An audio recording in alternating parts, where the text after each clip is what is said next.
那些年背着我妈偷偷买的玩具，到底有什么秘密？今天我在网上买的玩具终于到了。我妈问我又买啥，我说没什么，就是一个带锁的箱子而已。我妈说怎么长得花里胡哨，其实里面藏了一个秘密卧室，千万别让她知道。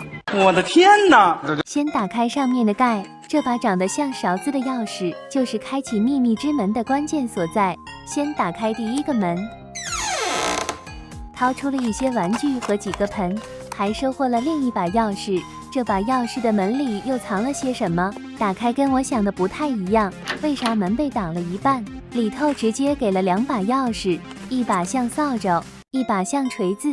这个门上有个问号，打开会不会是秘密通道？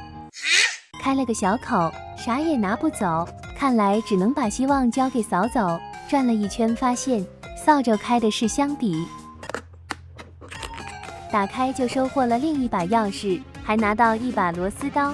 现在窗户也可以打开了，掏出1块积木，2个盘子，前面都是铺垫，拧开螺丝才是关键。打开盖子就会发现还有4颗螺丝藏在里面。没关系，这活我熟，因为我上辈子就是拧螺丝的。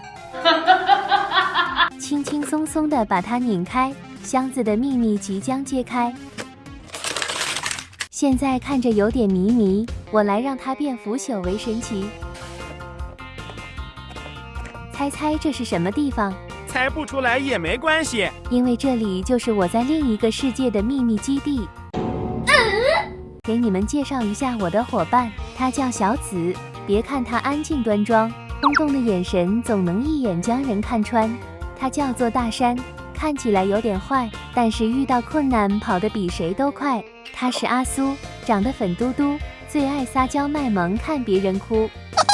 最后一个就是我，狡黠的眼神带着一丝坏坏，对人不是一般的快。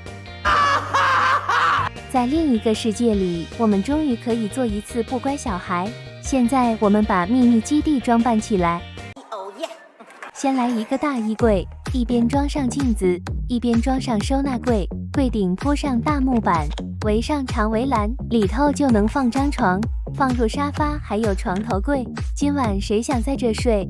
为了方便爬上床，还要楼梯来帮忙。